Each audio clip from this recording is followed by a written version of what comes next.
ओम शांति। आज की 24/12/2025 की साकार मुरली के मधुर महावाक्य हैं।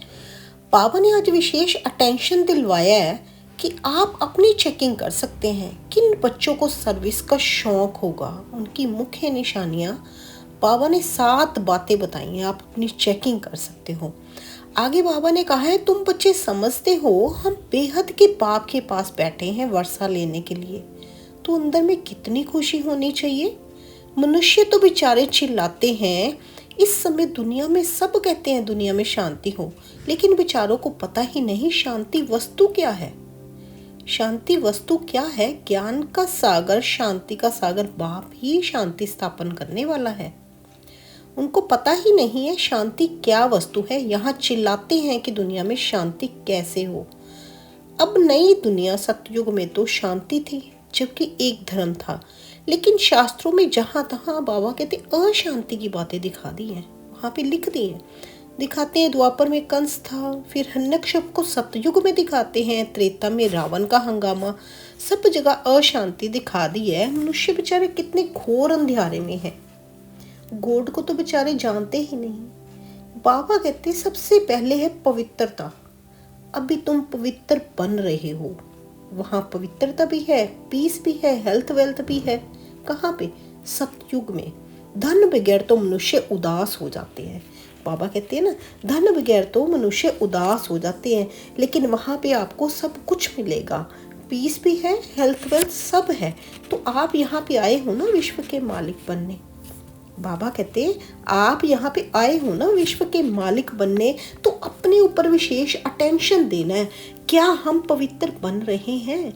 बाबा कहते जिन्होंने थोड़ा सा भी भल ज्ञान लिया तो वो जीवन मुक्ति तो उनको जरूर मिलेगी, चाहे स्वर्ग में वो झाड़ू लगाने वाला ही बन जाएगा।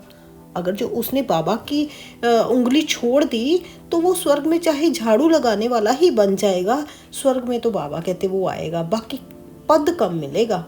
वे अविनाशी बाप अविनाशी ज्ञान देते हैं, उसका कभी विनाश नहीं होता। बाबा कह रहे हैं उसका कभी विनाश नहीं होता। ऐसे कहते बाबा कहते हाय हाय के बाद तो फिर वाह वाह होनी है। जैसे बाप दादा कहते हैं ना, वाई वाई नहीं करो, वाह वाह करो। वाई वाई नहीं, वाह वाह करो। क्या क्यों के क्वेश्चन में नहीं फंसना है। बाबा कहते आपने क्या क्यों के क्वेश्चन में उसकी क्यों नहीं लगानी है, आपने फंसना नहीं है। जैसे बाबा बता रहे हैं उस पर चलना है, तो अपनी मनसा वाचा कर्मना पवित्र रहना है। मनसा में भी बड़ी अच्छी चाहिए। अगर मनसा में आपके व्यर्थ ख्याल चलेंगे तो पिछाड़ी में भी अवस्था बन नहीं पाएगी। तो बाबा कहते अपने ऊपर विशेष ध्यान देना है।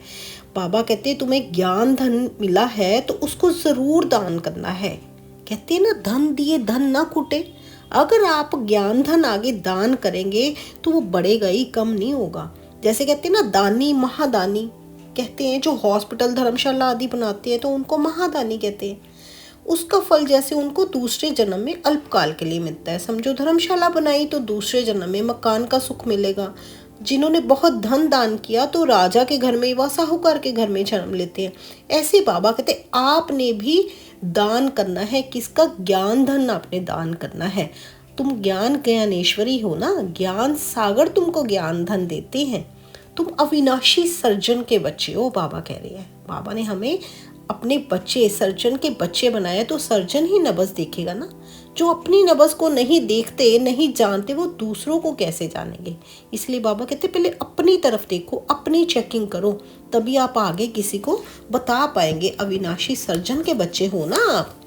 जैसे ज्ञान अंजन सतगुरु दिया, अज्ञान अंधेर विनाश, ये ज्ञान इंजेक्शन है ना, आत्मा को इंजेक्शन लगता है। बाबा कहते आप अविनाशी सर्जन के बच्चे हो तो तुम्हारा धंधा ही है ज्ञान इंजेक्शन लगाना।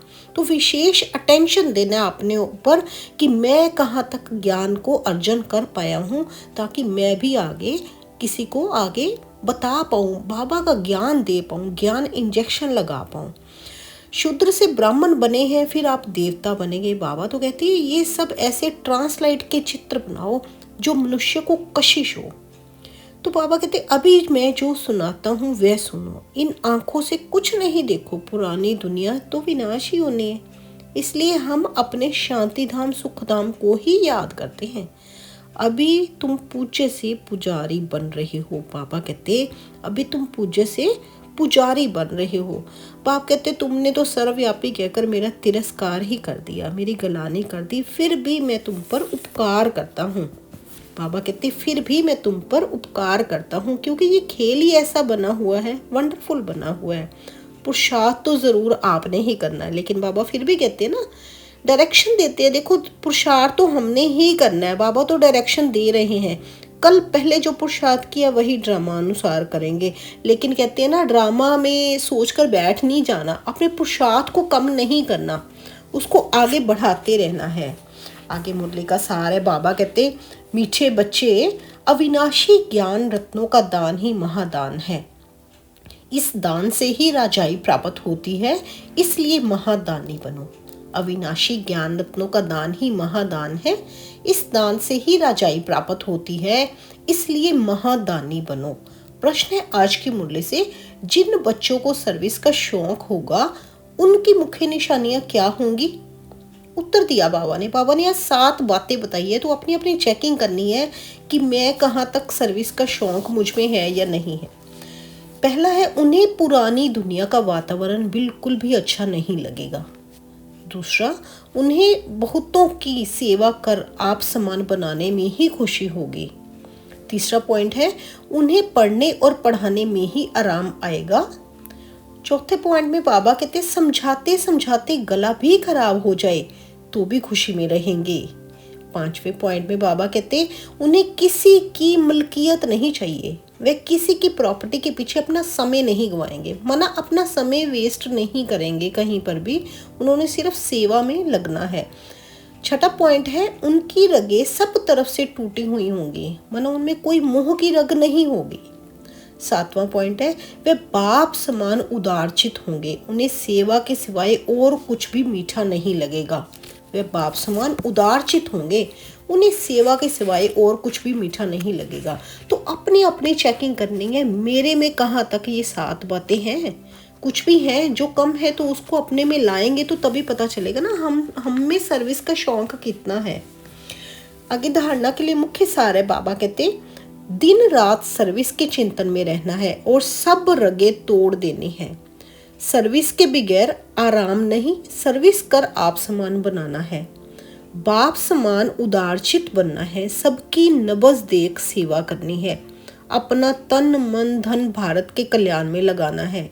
अचल अडोल, जैसे बाबा कहते महावीर समान अचल अडोल बनने के लिए आज्ञाकारी वफादार बनना है, आज्ञाकारी बनना है, वफादार बनना है। वरदान दी आज की मुरली में बाबा ने क्यों क्या के क्वेश्चन की जाल से सदा मुक्त रहने वाले विश्व सेवाधारी चक्रवर्ती भव। क्यों क्या के क्वेश्चन की जाल से सदा मुक्त रहने वाले विश्व सेवाधारी चक्रवर्ती भव। जब स्वदर्शन चक्र राइट तरफ चलने के बजाय रॉन्ग की तरफ चल जाता है, तब मायाजीत बनने के बजाय पर के दर्शन के उलझन के चक्र में आ जाते हैं, जिससे क्यों और क्या के क्वेश्चन की जाल बन जाती है। माना उल्टा चक्कर चलाया तो आप फंस जाएंगे उसमें, तो क्यों क्या के क्वेश्चन की जाल बन जाती है, जो स्वयं ही रचते हैं वो फिर स्वयं ही फंस जाते हैं। इसलिए नॉलेजफुल बन स्वदर्शन चक्र फिराते रहो तो क्यों क्या के क्वेश्चन की जाल से मुक्त हो, योग युक्त जीवन मुक्त चक्रवर्ती बन बाप के साथ विश्व कल्याण की सेवा में चक्र लगाते रहेंगे। तो बाबा कहते अपने ऊपर ध्यान देना है, विश्व सेवाधारी चक्रवर्ती राजा बन जाएंगे। अगर क्यों क्या के क्वेश्चन में नहीं फंसेंगे तो आगे जैसे जैसे बाबा की गाइडेंस आ रही है चलते चलेंगे, तो फिर बाबा कहते विश्व सेवाधारी चक्रवर्ती राजा बन जाएंगे। स्लोगन है आज की मुरली से, प्लेन बुद्धि से प्लान को प्रैक्टिकल में लाओ तो सफलता समाई हुई है। जैसे बाबा ने कल भी बताया ना, बालिक सो मालिक है ना, बालक मालिक बनकर राय दो और बालक बनकर स्वीकार करेंगे, तो उसमें बैलेंस होना चाहिए, उस बैलेंस से चलेंगे। तो ऐसे ही बाबा ने बताया प्लेन बुद्धि से प्लान को प्रैक्टिकल में लाएंगे तो तभी सफलता समाई हुई है, तभी आप सफलता प्राप्त कर सके। प्लेन बुद्धि माना कोई भी क्यों क्या में नहीं फंसना है, तो प्लान को तभी आप प्रैक्टिकल में ला सकेंगे तो सफलता मिल जाएगी। अव्यक्त इशारे आज की मुरली से अब संपन्न व कर्मातीत बनने की धुन लगाओ। जब कर्मातीत स्थिति के समीप पहुंचेंगे तब किसी भी आत्मा तरफ बुद्धि का झुकाव कर्म का बंधन नहीं बनाएगा। जब कर्मातीत स्थिति के समीप पहुंचेंगे, निकट पहुंचेंगे, तब किसी भी आत्मा तरफ बुद्धि का झुकाव कर्म का बंधन नहीं बनाएगा। ये चेकिंग हो सकती है, खुद की अपनी चेकिंग खुद ही करनी है। कर्मातीत अर्थात सर्व कर्म बंधनों से मुक्त न्यारे बन प्रकृति द्वारा निमित्त मात्र कर्म कराना। कर्मातीत अवस्था का अनुभव करने के लिए न्यारे बनने का पुरुषार्थ बार बार नहीं करना पड़े। सहज और स्वतः ही अनुभव हो कि कराने वाला और करने वाली ये कर्मेंद्रियां है ही अलग। अपने आप ही बाबा कहते हैं आपको स्वतः ही अनुभव होता हो, बार बार याद दिलाना ना पड़े कि कराने वाला कौन है और करने वाली ये कर्मेंद्रियां कौन है। कराने वाला कौन है और करने वाली ये कर्मेंद्रियां, ये दोनों है ही अलग। आत्मा और शरीर दोनों अलग हैं। इसका अनुभव आपको खुद ब खुद हो, ये आपको बार बार याद नहीं कराना पड़े, तब समझेंगे कर्मातीत के नज़दीक आप पहुंच गए। अच्छा जी, ओम शांति। शुक्रिया मेरे बाबा, शुक्रिया।